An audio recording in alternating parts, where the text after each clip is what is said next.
देखो जिस तरीके से शैतान इंसान को धोखा देता है। बनी इस्राइल के समय एक छोटी सी गांव पे बरसीसा नाम का एक मजहबी और ईमानदार लड़का रहता था। उसे भरोसा था अल्लाह एक है और मानता था ईसा अलैहिस्सलाम उसका भेजा हुआ नबी है। उस गांव में एक परिवार था, 3 भाई थे और एक बहन थी। 3 भाई को जब जिहाद के लिए बुलाया गया तब 3 भाई परेशान होने लगा, अकेली बहन को किधर महफूज रख के जाएगा। तब गांव के लोग कहने लगे बरसीसा के पास रख कर जाने की, क्योंकि गांव वालों के साथ उनका अखलाक बहुत नेक और बहुत ईमानदार था। जब बरसीसा को उन लोगों की बहन को रखने की बात कहने लगा तो उसने मना कर दिया और कहने लगा शैतान से मैं पनाह चाहता हूँ, क्योंकि उसे लगता है कभी भी गुनाह में मसरूफ हो सकता है। तब शैतान बरसीसा को कहने लगा, चालाक शैतान को पता था उसका दिल बहुत नरम है। तब शैतान उसके कान में कहने लगा, उस मासूम लड़की को कोई बुरा इंसान के साथ रख दिया तो अगर उसके साथ कुछ उल्टा सीधा हो गया तो उसकी वजह सिर्फ तुम होगी। ये शैतान का एक धोखा था जो बरसीसा को समझ नहीं आया। लोगों पर मेहरबान होने की वजह से उस लड़की को अपने साथ रखने के लिए राजी हो गया। उसने उस लड़की को घर के उल्टी साइड एक घर में रहने के लिए जगह दी। घर के पास लड़की के लिए खाना रखकर चले आते थे और लड़की घर के बाहर से खाना लेकर चली जाती थी। दोनों को नहीं देखते थे। शैतान बरसीसा के पास फिर से आया और कहने लगा, तुम क्यों खाना लड़की को दरवाजे के पास देकर नहीं आते हो? उस लड़की को इतनी दूर अकेली आते हुए किसी ने देख लिया तो? तब बरसीसा फिर से राजी हो गया। उसके बाद लड़की को घर के दरवाजे के पास खाना देकर आने लगा। शैतान इसमें भी खुश नहीं हुआ, फिर से आया और कहने लगा, तुम घर के अंदर खाना क्यों नहीं देकर आते हो? ऐसा करने से बाहर का कोई आदमी उसे देख नहीं लेगा। शैतान फिर से आया और कहने लगा, तुम्हें उस लड़की के साथ बात करना चाहिए, अकेली रही तो पागल हो जाएगी। बरसीसा को उस लड़की की फिक्र होने लगी। उसके बाद रूम के अंदर में पर्दा रखकर दोनों बात करने लगे। शैतान की फेर पे एक समय वो लोग एक रूम में बात करने लगे। इसी तरह से शैतान ने उसके काम को अंजाम देने लगा। इसी तरह से दोनों का ईमान कमज़ोर होने लगा। दोनों करीब आने लगे। एक टाइम लड़की प्रेग्नेंट हो गई। उसके बाद लड़की ने एक बच्चे को जन्म दिया। उस समय शैतान फिर से आया और कहने लगा, ए तुमने क्या किया? तुम अपने गुनाह का गला घोटो, नहीं तो लड़की का भाई आकर तुम्हें मार देगा, तुम्हारा खून कर देगा। तब बरसीसा का दिल कठोर बन गया। गुनाह इंसान के मन को पत्थर में तब्दील कर देता है। ठीक वैसे ही बरसीसा का ईमान कमज़ोर पड़ गया। ईमान कमज़ोर होने पर शैतान की चाल ने बरसीसा को खून तक करने में मजबूर कर दिया। उसने उस मासूम बच्चा का खून कर दिया और उस घर के अंदर दफना दिया। उसके बाद शैतान कहने लगा, तुमने एक माँ के बच्चे को मारा है, तुम्हें क्या लगता है वो लड़की उसके भाइयों को नहीं बताएगी? उसके बाद बरसीसा उस लड़की को भी खून कर देता है। पागलों की तरह इधर उधर होने लगा। लड़की के तीनों भाई जब वापस आए तो इन लोगों को दूसरे इंसान की कब्र दिखाकर कहने लगा, तुम्हारी बहन बीमारी में मारी गई और ये तुम्हारी बहन का कब्र है।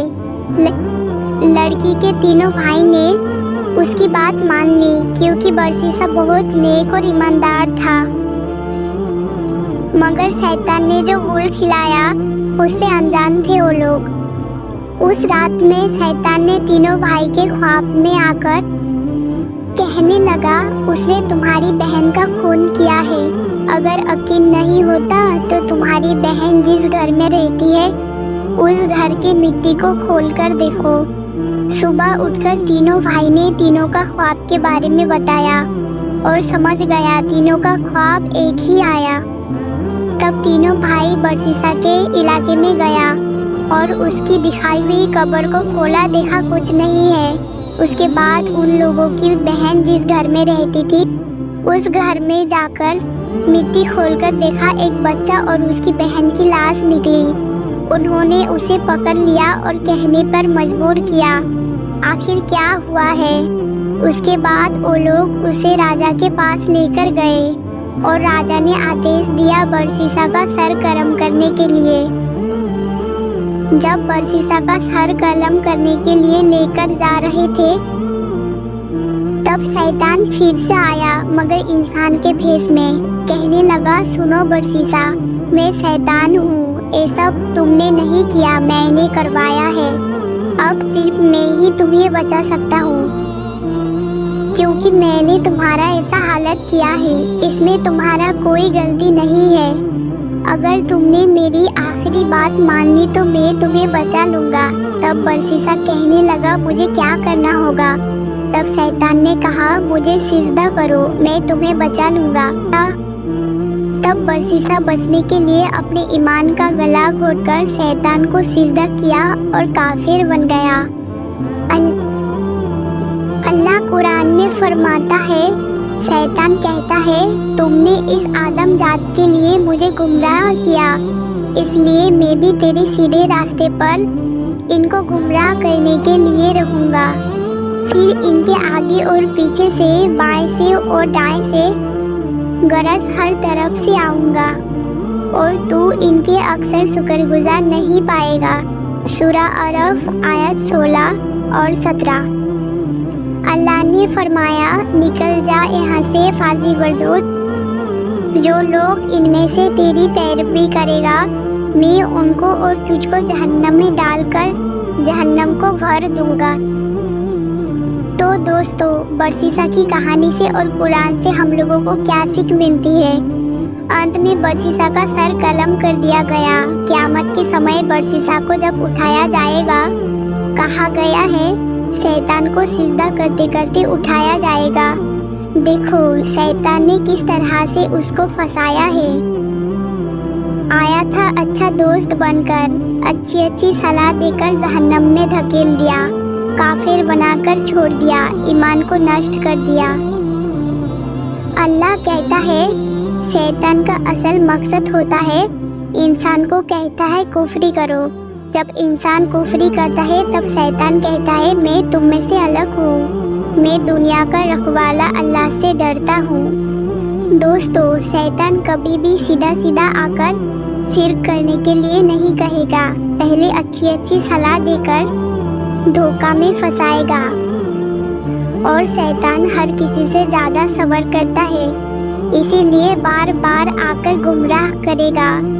अल्लाह हम सबको शैतान के रास्ते से महफूज रखे। ये कभी मत सोचना तुम बहुत समझदार हो, शैतान तुम्हें बहलाने की कोशिश करेगा।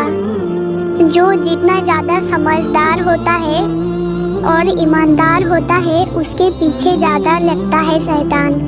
बरसीसा की कहानी के बारे में सोचो, अगर शैतान सीधे सीधे आकर बरसीसा को कहता मुझे सिजदा करो, तो बरसीसा कभी भी ऐसा नहीं करता। शैतान पहले सलाह देकर छोटी छोटी गलती कराकर एक ऐसी जगह खड़ा कर देता है जो जान बचाने के लिए शिर्क में मुब्तला हो गए, जो जान बचाने के लिए शिर्क में मुब्तला हो जाता है, जिसका अल्लाह ताला कभी भी माफ़ी नहीं देगा।